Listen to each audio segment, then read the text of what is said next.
पाणी आमच्या शासनाच्या विहिरीला भरपूर आहे, पण पाणी का विहिरीपर्यंत गावापर्यंत का पोहोच होत नाही हे एक कळत नाही का. मग ती सोडणारा सोडत नाही का, मधूनच कुणी वळून घेत आहे, त्याचं काय आम्हाला नियोजन कळू नाही राहिलं. पण आम्ही पाण्यामुळं इतके त्रस्त येतं, 4 महिने झाले, पूर्ण उन्हाळा गेला आहे आमचा त्या पाण्यासाठी.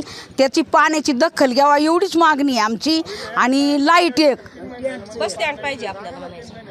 सुविधा मागत जगण्यासाठी पाणी आणि रात्रीची लाईट. आमचे मुलं बाळा अभ्यास वाचून तुटायला लागले, तर शाळेत त्यांनी कसं सकाळी सरांना काय सांगावं अभ्यास आम्ही काय केला म्हणून अंधारातला. आणि लाईट ह्या 2 मागण्या तर पूर्णच झाल्या पाहिजेत.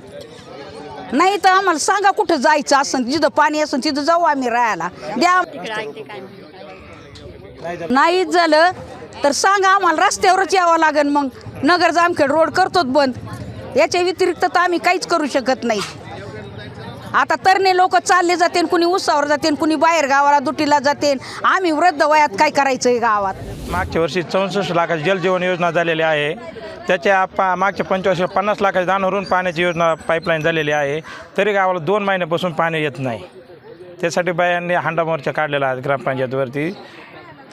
अशा गावामध्ये 4 विहिरी आहेत. आज 4ही विहिरीवर मोटर आहे, सगळं आहे, पण एकही मोटर पाणी उपसत नाही, एवढं पाणी आहे. तरी बी गावाला 2 ते 3 महिन्यापासून पाण्याची अडचण आहे.